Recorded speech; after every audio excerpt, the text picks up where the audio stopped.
Our next writer. Born in India, Bakul Banerjee has lived and worked at various places in the U.S. for many years. Although attracted to literary traditions of the world since childhood, she started spending time in writing only after raising her two daughters. An award-winning author, editor, and poet, Bakul published her first volume of poems titled Synchronicity Poems and is working on 3 other collections. For the past 15 years, her fiction, nonfiction, and poetry work has appeared in several literary magazines and anthologies. She presents occasional poetry workshops and has been featured in multiple poetry readings. She is involved with multiple literary organizations. She received her PhD degree in computational geophysics from Johns Hopkins University in Maryland. She spent most of her professional career as a scientist and engineer at institutions associated with the U.S. Department of Energy. You can find out more information about Bakul at bakulbanerjee.blogspot.com. That is in your program. I'm probably not pronouncing it the way it's spelled. So if you're interested, it's in the program. Bakul, please come up.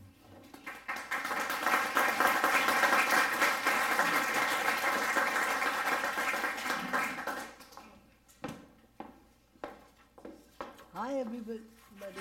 Thank you very much.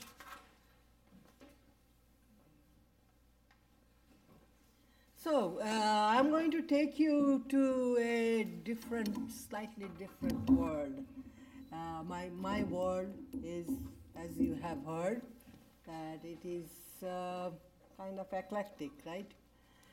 So I will start reading a poem. I don't know how many of you know that Illinois is a very unique place, and it has a lot of little pockets of all kinds of different religious groups.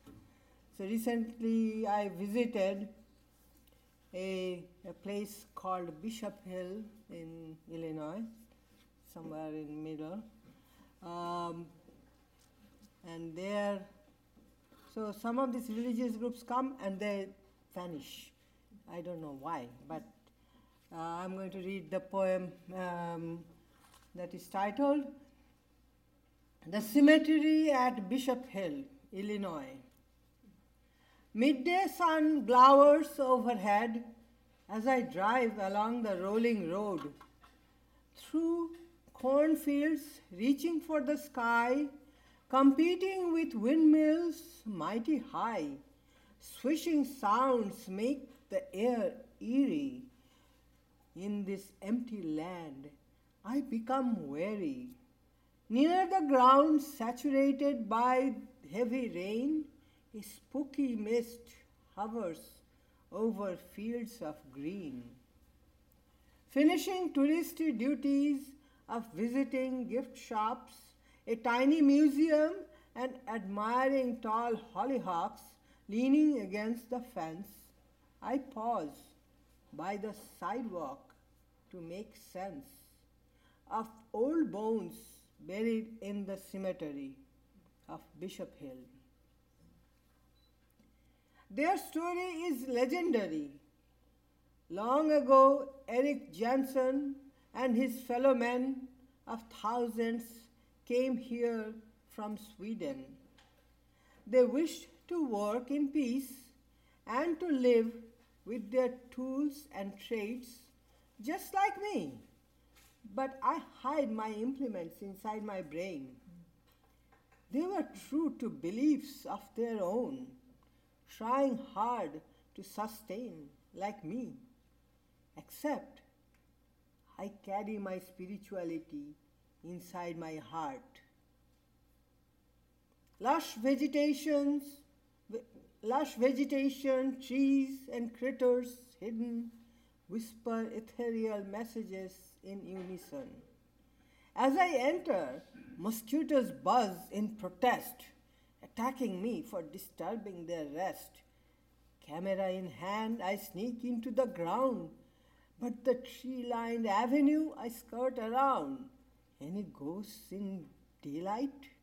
I do not anticipate. But a black cat comes out Or is it a spirit? It turns around to stare at me for seconds, then disappears among obelisks. Once in Indra's court, Behula danced like a wounded sparrow. She beseeched gods to resurrect her beloved Lokhindar. Every river, field, and hill glory flower of Bengal wept like the bells around her ankles. Somewhere, another pretty woman was laid on a funeral pyre perfumed by sandalwood. The other night, the monsoon came, resurrecting every grey laugh, love, and wrinkle from the depth of darkness. They woke up slowly to find me, free me from the shackles of the world. So that is the resurrection poem. The second poem is also somewhat related, but I am writing it addressing Jivanananda Das. Why must your poems soar towards space unknown, like a paper kite? Did you wish to fathom the unfathomable? With grace, your thoughts, like invisible strings of a kite, remained tethered to your beloved land of birth. Yet you let the string run long to expose blue ice of glaciers and desert sand, reaching beyond possible distances and time. You imagined in your dreams true reality of our world fraught with strange miseries. Did you want to guide us through the duality of mortal sadness and inexplicable pleasures? You urged us to meditate on fabled tests performed by heroes in the realms of death that destiny or gods ordered. You reminded us of the brave journeys of Behula, the beloved prince of Bengal, of Jason the Argonaut, or Odysseus of Ithaca, who made the angels in heaven tremble, diving into the depth of courage, defeating death. Your poems take me to blithe places where there are no winners or losers, no requirements for salvation, only grace. Emotions take the color of luminous gray. Then a day came when your paper kite crashed to the earth. The funeral march was a fanfare sung by birds in flight. Returning home, we rejoice in our inheritance. Okay.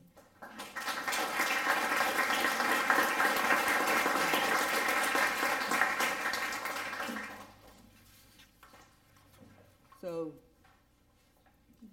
sorry? No. Oh, you still don't know? I thought you were signaling me. Get up. My bad. No, how am I doing with time? I don't know. About 10 minutes. Huh? It's been about 10 minutes. So. One more, yes, okay. Indian soldiers in Gallipoli. I'm writing poems on soldiers, British soldiers who were conscripted, not conscripted actually, they were recruited by Great Britain, British East India Company to fight in Gallipoli at many fronts at World War I. So there's very little written about them, so I wrote some poems about them. So first line starts with a line from W.H. Auden. Dreaming in the trenches.